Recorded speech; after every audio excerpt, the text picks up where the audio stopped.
Le vendredi, désormais, la grande table appartient aux critiques, toutes disciplines confondues, toutes opinions possibles, toutes convictions autorisées. Je serai chaque semaine en compagnie de commentateurs passionnés au fil de 2 parties. Au programme, 2 disciplines différentes, de part et d'autre du journal de la rédaction. Nous disputerons les grands objets qui font l'actualité culturelle de la semaine, que ce soit les livres, les disques, les bandes dessinées, les films, les séries, les expositions, bref, tout ce qu'on peut passer au crible de l'analyse subjective et néanmoins informée.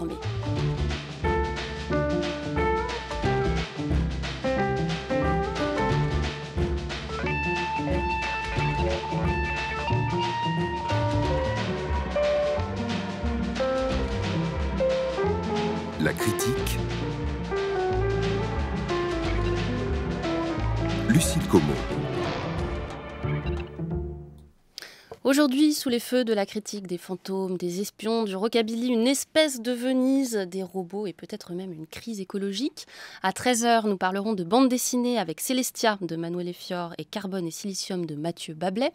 Mais pour l'heure, je suis en compagnie de Sarah Hillermeyer, critique d'art et commissaire d'exposition, et d'Antoine Guillot, qui s'occupe de cinéma sur France Culture tous les samedis à 14h dans Plan Large. Et nous parlons de séries, avec une des grosses sorties américaines de cette rentrée, Lovecraft Country, sur OCS. Mais tout de suite, une autre série, une série Arte. Elle est à disposition aujourd'hui même en intégralité sur le site, gratuitement bien sûr. Elle sera diffusée dans quelques semaines à la télévision. No Man's Land, c'est son titre, un projet qui associe artistes et producteurs de divers horizons, créé par une équipe belge et israélienne, réalisé par le russo-tchécoslovaque Oded Ruskin, en collaboration avec le réalisateur français Chabi Molia. Une série qui navigue entre le drame familial et le thriller d'espionnage. Alors, l'histoire, c'est celle d'un jeune homme français, Antoine, jeune parisien bourgeois, apparemment banal, qui un jour reconnaît à la télévision Anna, sa sœur disparue, dans la vidéo d'une explosion en Syrie. Convaincu qu'elle combat parmi les forces kurdes, il décide d'aller voir lui-même et se retrouve très vite dans le feu de l'action entre les principales forces actives sur le terrain moyen-oriental, les bataillons kurdes, ceux de Daesh et des agents secrets. Le casting est international, ça parle kurde, arabe, français, anglais. Disons, pour donner des visages aux personnages côté français, qu'on distingue Félix Moati dans le rôle titre, Mélanie Thierry dans celui de sa sœur, Souela Yacoub dans celui d'une combattante franco-kurde, et on écoute tout de suite la bande-annonce. Je veux plus jamais te revoir, Antoine. Il est là, papa? Qu'est-ce qui se passe? Faut que je vous parle d'Anna. Elle est morte dans un attentat terroriste au Caire. T'as toutes les preuves là, tous les témoignages. Tu le sais que c'était elle? Ils ont pu se tromper. C'est bizarre cette ressemblance. Ah, t'as vu ce que t'avais envie de voir, c'est tout. Si elle était pas morte en fait. Allô? C'est moi, c'est Antoine. Je suis en Syrie. Antoine, je t'en supplie, faut que tu sortes de là tout de suite. Je suis venu chercher ma sœur. T'as fait une belle connerie en venant ici. C'est vraiment pas le bon jour pour rejoindre Daesh. J'ai rien à voir avec Daesh, moi je vous jure. We always knew this was a one-way ticket. Allahu Akbar!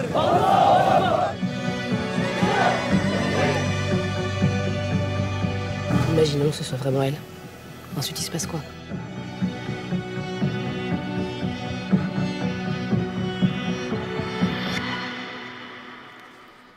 Antoine Guillot, un premier regard sur cette série No Man's Land. Je dirais que c'est une série qui a du mal à démarrer, mais qui prend très vite consistance et qui devient de plus en plus passionnante.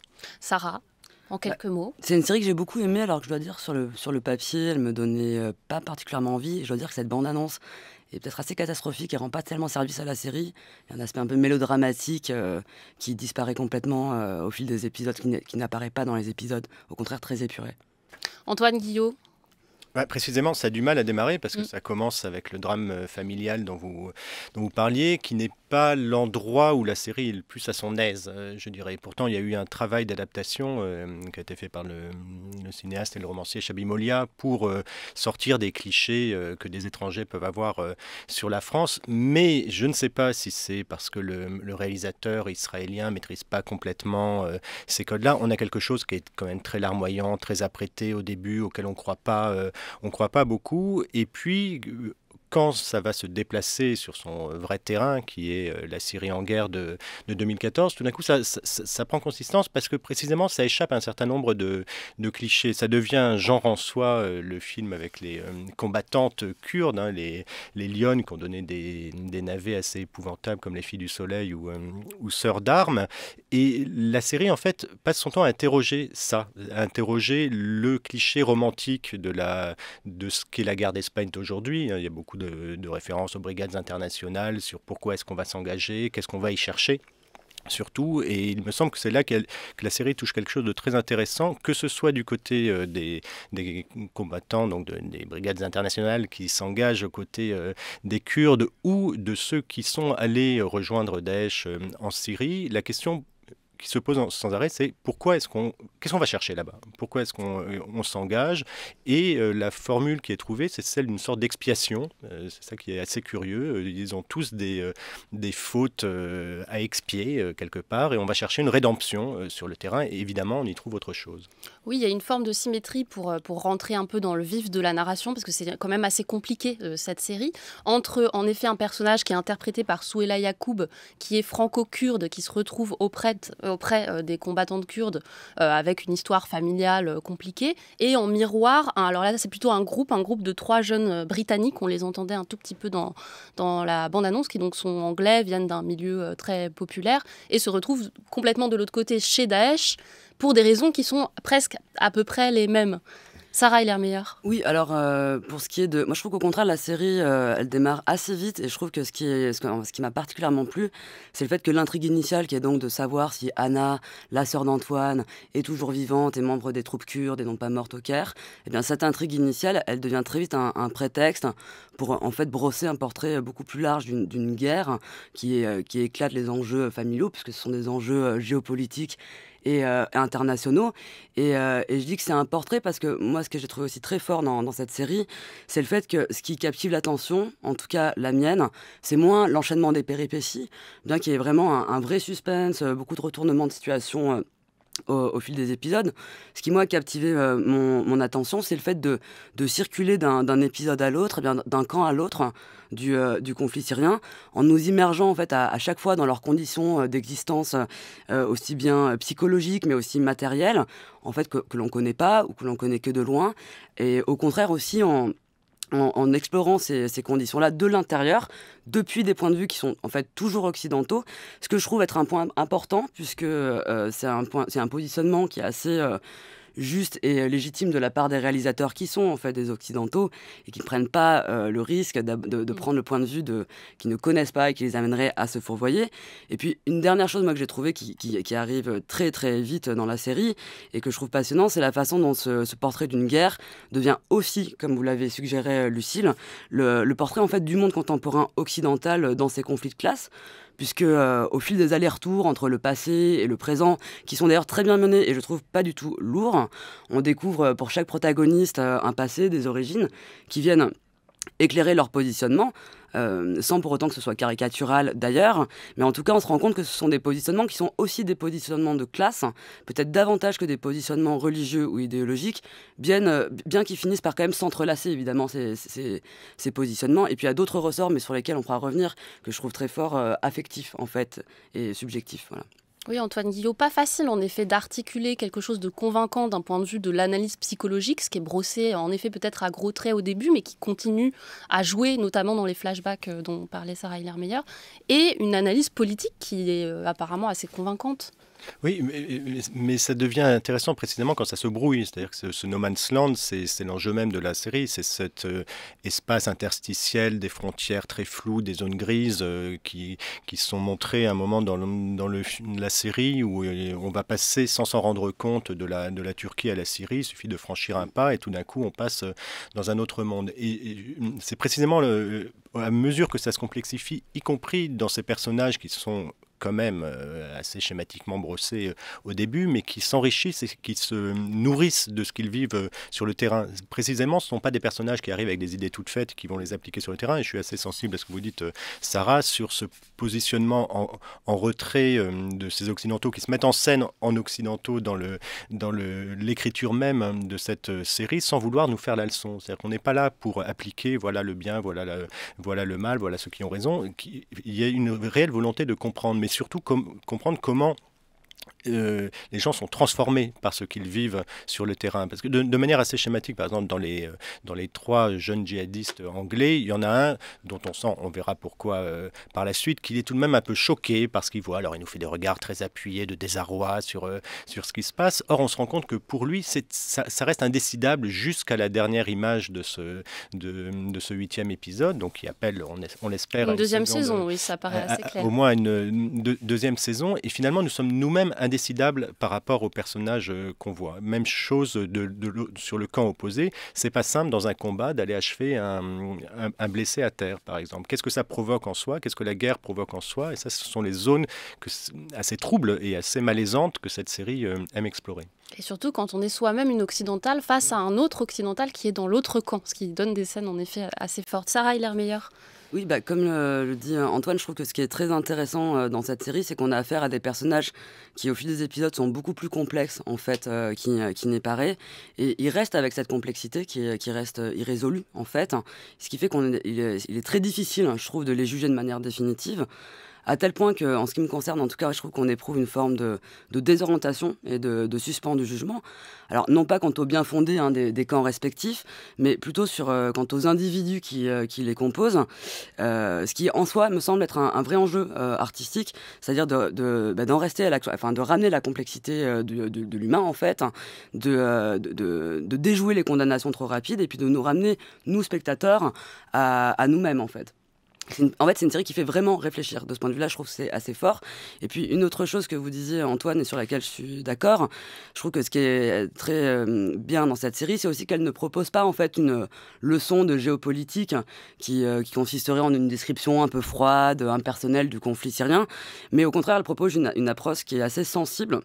Alors, ce qui veut dire, je trouve, sur le plan du récit, qu'elle choisit de se pencher au-delà même des facteurs socio-économiques sur les ressorts affectifs qui guident les personnages. Donc, par exemple, on a des sentiments de culpabilité chez Antoine. Il y a aussi des blessures narcissiques chez les 3 djihadistes anglais dont vous parliez. Il y a le goût de la radicalité qui est évident chez Anna. Et puis, il y a aussi, au contraire, un désir de conformisme bourgeois immense chez Antoine, le personnage principal. Donc, ce qui fait qu'en fait, je trouve qu'on perçoit ici le fait que le politique et ces camps antagoniques trouvent peut-être moins leur fondement strictement dans des raisonnements logiques et impartiaux que dans des ressorts en fait totalement subjectifs et affectifs. Et puis une dernière chose sur le côté sensible de cette réalisation, c'est le fait, je trouve que elle nous mène vraiment plus près des corps et des espaces parcourus, dans le sens où le passage d'un pays à l'autre et d'un territoire à l'autre, c'est toujours le passage d'espaces qui sont très douillés, confortables, des appartements bourgeois parisiens, à des espaces au contraire complètement arides, très secs, dont on sent la poussière et la chaleur, ce qui je trouve donne une vraie texture sensible en fait à ce conflit et même à ces camps. Quelque part, ça les éclaire aussi en fait, ces positionnements. Oui, c'est très différent d'autres séries. On pense à Homeland, qui est une sorte de grande sœur américaine, où tous les lieux sont toujours amenés de manière assez brutale, avec des titrages. C'est-à-dire qu'on a à Beyrouth, on a un gros Beyrouth au milieu de l'écran. Là, c'est pas le cas. Il y a très peu d'indications géographiques. Ouais. Tout se passe, en effet, dans la sensibilité de la mise en scène. Antoine Guillot. Oui, il faut signaler le nom du réalisateur, qui est Oded Rouskin. Et la sécheresse du territoire se retrouve aussi dans la sécheresse de la mise en scène. Moi, j'étais assez frappé, justement, qu'il échappe au grand spectacle, aux grands moyens. Les scènes de guerre, les scènes d'action sont assez brèves, très sèchement filmées, mais très efficacement, et puis ça s'arrête très vite. Ça ne donne pas, c'est pas le côté grand spectacle qu'on peut avoir évidemment chez les homologues de l'autre côté de l'Atlantique. Et en effet, les scènes de guerre sont souvent situées sur des tout petits lieux. Ça donne une forme de réalité qui, je pense, est réaliste de ce que ça peut être un conflit dans ce genre d'endroit-là, c'est-à-dire où il y a 6 personnes contre 6 personnes dans un tout petit endroit qui est un no man's land. Sarah Oui, Lermine. mais d'ailleurs, par rapport à la question des territoires et comme vous en parliez, je trouve que ce qui est assez fort et assez étonnant surtout, c'est comment ça donne à percevoir différemment les distances en fait, entre des réalités humaines et géographiques qui paraissent, alors en particulier quand on est en France, à Paris, des réalités complètement hermétiques les unes aux autres, alors qu'en fait, comme vous le disiez Antoine, on se rend compte que le personnage arrive avec une très grande facilité à entrer dans les territoires en guerre sans même Antoine, s'en rendre... oui, Antoine, le héros. Oui, le héros, pardon, sans même s'en rendre compte lui-même, ce qui fait qu'on éprouve le fait qu'on a affaire à des réalités beaucoup plus poreuses et proches les unes des autres qu'on pourrait le croire, ce qui est assez vertigineux, je trouve, en fait, dans la série, et ce qui opère tout de suite. C'est bon signe, je trouve, qu'une série en partie européenne réussisse à s'emparer du vrai contemporain. On admire toujours chez les Américains cette manière de coller à l'histoire, et notamment Homeland le fait très bien, à inclure quasiment, j'imagine, épisode après épisode à l'écriture, des choses de l'hyper-contemporanéité. Et là, je trouve que c'est assez convaincant aussi. Un dernier mot, Antoine Guillot ? Oui, le contemporain n'est pas utilisé comme signe. C'est-à-dire Exactement. que dans des séries comme Homeland, c'est presque un argument marketing en disant regardez comment vous allez retrouver ce qui s'est passé quasiment hier. Là, il y a une vraie volonté de réfléchir à même comment ça nous a transformés, nous. Qu'est-ce qui s'est passé dans ces lieux-là qui fait qu'on en a encore les conséquences aujourd'hui en nous-mêmes. Enthousiasme partagé pour cette série No Man's Land, 8 épisodes d'une 50aine de minutes chacun. C'est depuis ce matin disponible gratuitement en intégralité sur le site d'Arte avant d'être diffusé à la télévision en novembre. France Culture, la critique, Lucille Como. On poursuit la critique avec une autre série américaine cette fois-ci, Lovecraft Country, c'est son titre, soit Le pays de Lovecraft, titre d'un roman de Matt Ruff. Alors la moitié de cette série, soit 5 épisodes, sont à ce jour disponibles sur OCS. C'est une production de la chaîne câblée HBO, gage souvent de qualité. Au générique, des noms également prometteurs, celui de J.J. Abrams, le gourou du fantastique bon temps, pas facile, ça va bien. Ou encore celui de Jordan Peele, le réalisateur du film Get Out, qui en 2017 avait fait beaucoup parler. Un film d'horreur qui voyait un jeune homme noir rencontrer dans la douleur, c'est le moins qu'on puisse dire, sa belle famille blanche. D'horreur, il est aussi question dans Lovecraft Country. On écoute tout de suite une bande-annonce. What's that book you've been reading about? It's about heroes who get to go on adventures, defeat the monsters, and save the day. Little boy from the south side of Chicago, the only tourist that get to do that. This story is about my father and the secret birthright that's been kept from us. You going after it? We're gonna need a car. Who's gonna stand there, Tick?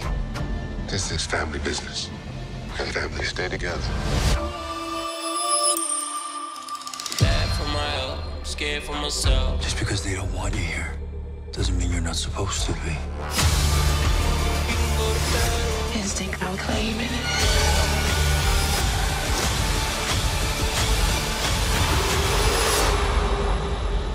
This is our family story.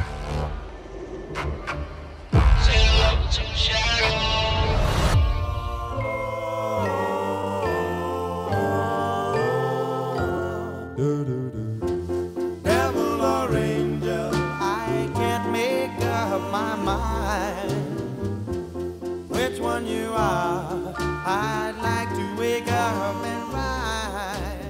Lovecraft Country, c'est l'histoire d'une famille noire dans l'Amérique ségréguée des années 50. Tick, un jeune soldat, rentre de la guerre de Corée. Son père, passionné d'histoires fantastiques et monstrueuses, a disparu. Le voilà donc qui se lance à sa recherche avec son oncle et une amie d'enfance. En danger permanent sur des routes peu amènes à leurs conditions noires, ils affrontent tous les démons possibles, des shérifs sadiques, des monstres baveux, des simili-vampires, des fantômes et des maisons hantées. Antoine Guillot, c'était pour vous, sur le papier, cette série. C'était pour moi sur le papier, ça l'est un peu moins en le voyant, c'est assez décevant. Pourtant, il y a du moyen, il y a tout ce que vous avez dit, il y a beaucoup d'ambition politique, mais au bout du compte, sauf le 5e épisode, qui est le dernier qu'on a pu voir pour l'instant, je trouve qu'il ne se passe pas grand-chose. Sarah Lermeyer. Je suis totalement d'accord, je trouve malheureusement c'est une série très déceptive, alors qu'il y a plein de bonnes idées, mais qui ne tiennent pas du tout leurs promesses. Alors, qui est Lovecraft? Parce qu'il faut expliquer un petit peu le rapport qu'entretient la série avec ce pape de la littérature fantastique, on va dire, science-fiction américaine, Antoine Guillot. Alors Lovecraft, c'est un auteur à problème, on dira. D'abord parce qu'il avait beaucoup de problèmes certainement dans sa tête. Non, c'est le grand écrivain de l'horreur américaine du début du XXe siècle qui a irrigué tout un pan du cinéma fantastique, mais pas toujours pour le meilleur. Parce que ce que raconte Lovecraft, c'est une Amérique puritaine, c'est l'Amérique de la Nouvelle-Angleterre, d'une petite région du Massachusetts, une région qu'il a habitée avec des villes fictives, dont la plus célèbre est Arkham, par exemple. Et donc ce petit territoire est devenu ce qu'on appelle le Lovecraft Country, au départ chez les fans d'horreur et de science-fiction. Donc il imagine un monde où des créatures sont tapies, parfois très anciennes, comme Cthulhu, et avec ces monstres qu'il trouve toujours impossibles à décrire. Et la grande force de Lovecraft, c'est qu'il nous plonge, nous, dans nos propres horreurs, puisque avec quelques mots, il va figurer une créature qu'on ne voit jamais vraiment et qui va nous horrifier. Donc déjà, chez Lovecraft, on ne montre pas. C'est le gros problème d'ailleurs de cette série, c'est qu'elle est obsédée par la monstration, par tout ce qui se voit, la figuration du monstre. Donc un monstre Lovecraftien figuré à l'écran devient quand même toujours très décevant. Après, un problème parce que Lovecraft ne s'en est jamais caché. Il était, si on en parlait maintenant, on dirait qu'il était suprémaciste blanc. Il n'aimait ni les juifs ni les noirs. Et pour lui, ces monstres représentaient aussi une forme d'invasion de cette Amérique bien pensante.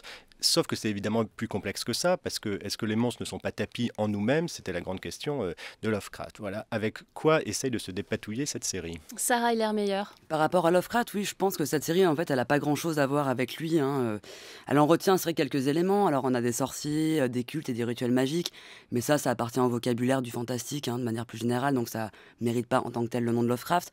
En revanche, ce qu'elle fait très intéressant vis-à-vis de l'univers de Lovecraft, c'est d'inverser la donne de ses récits, ce qui est en fait que généralement des corps noirs, ou en tout cas non blancs, se vouent à des cultes, à des rituels qui invoquent des forces magiques et cosmiques dans le but de revenir à un chaos originel.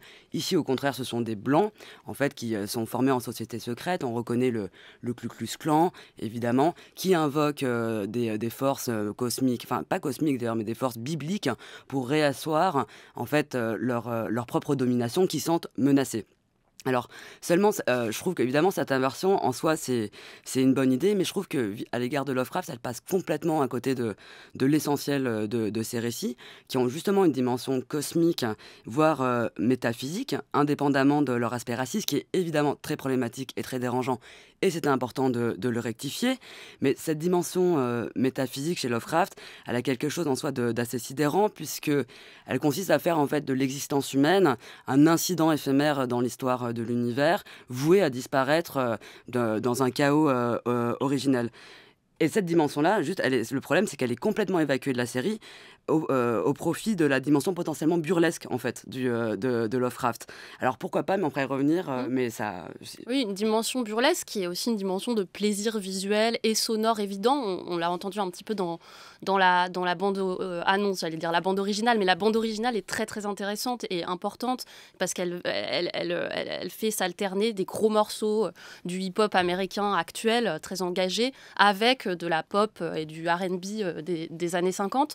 Moi, j'ai été assez séduite quand même par le côté gratuit du grand spectacle. Il y a des scènes de danse, des scènes de bal que je trouve assez convaincantes. Et un premier épisode qui, en soi, constitue peut-être, je ne sais pas si vous avez pensé ça aussi, Antoine Guillot, qui est réalisé par Yann Demange, un premier épisode que je trouve assez convaincant, presque en lui-même, comme un épisode unitaire ou un film, pourquoi pas. En fait, toute la série fonctionne comme ça. D'ailleurs, un de ses gros soucis, c'est un arc narratif complètement inexistant. Mais est-ce que c'est vraiment un souci ? Un objectif. Donc, on est plutôt dans le format d'anthologie, c'est-à-dire qu'on va brosser un peu tous les grands thèmes du fantastique, la maison hantée, vous l'avez dit, la quête du trésor façon Indiana Jones et autres. Sauf que moi, je suis beaucoup moins séduit par vous parce que cette série est faite pour séduire, précisément. L'image extrêmement léchée, le côté, le madménisme, on pourrait dire, de la reconstitution définition, c'est-à-dire que tout est... Il y a des belles robes. Les belles robes, mais on a l'impression que rien n'a jamais été porté, que tout sort directement du cintre de la costumière de la série. Les personnages ont l'air d'être des poupées Barbie ou des G.I. Joe.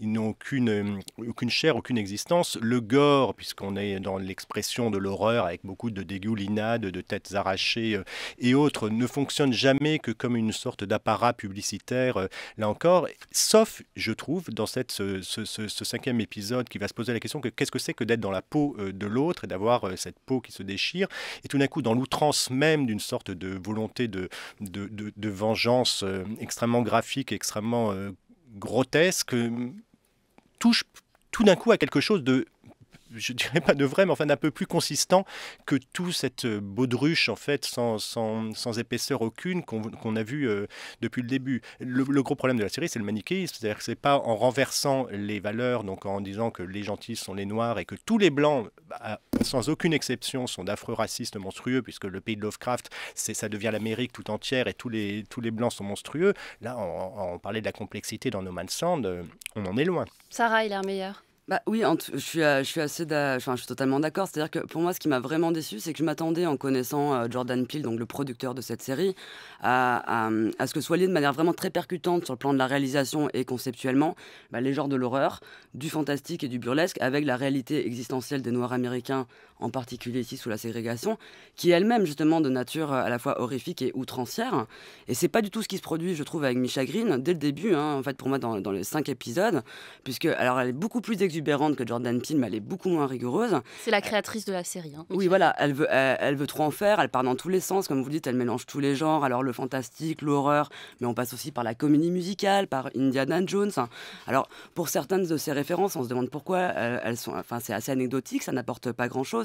Sinon, placer effectivement des corps noirs dans des récits... Oui, de tout récupérer voilà. Toute une culture pop blanche. Et absolument, mais ça n'apporte pas grand-chose, je trouve, à l'enjeu même au départ de la série. De la même manière, il y a énormément de personnages, d'histoires, de péripéties. Enfin, moi, j'ai eu besoin d'un carnet de notes pour me repérer d'un épisode à l'autre, pour pas perdre le fil. C'est bourré aussi de références. À Lovecraft évidemment, mais pas que. Alors il y a la musique, il y a encore d'autres références. Il y a un chien qui s'appelle Baldwin. Il y a des petites, petites notes qui sont bien placées et qui sont peut-être un petit peu agaçantes. Mais du coup, je trouve que ça devient un peu finalement ce que propose le film. Je trouve moi son problème, c'est que ça propose moins une expérience filmique qui serait celle en fait d'une collision en termes de mise en scène entre les genres de l'horreur, du fantastique et d'un réalisme quasiment social. Ce qu'elle propose, c'est une expérience, je trouve, de geek en fait, c'est-à-dire le repérage, de repérage. La jouissance de repérer ici et là des symboles qui renvoient à tel ou tel univers. Alors voilà, pourquoi pas avoir plusieurs niveaux de lecture. Le problème, c'est que cette lecture geek, moi je trouve qu'elle écrase complètement le plaisir filmique, et surtout je trouve qu'en fait cette accumulation de citations et de références, elle produit pas un sens particulièrement intéressant qui amènerait quelque chose de plus sur la condition noire ou déplacerait notre regard. Bon, Lovecraft Country, allez voir par vous-même. Il y a 5 épisodes sur le site de OCS sur 10, 8 Sur 10, je crois. Sur 10.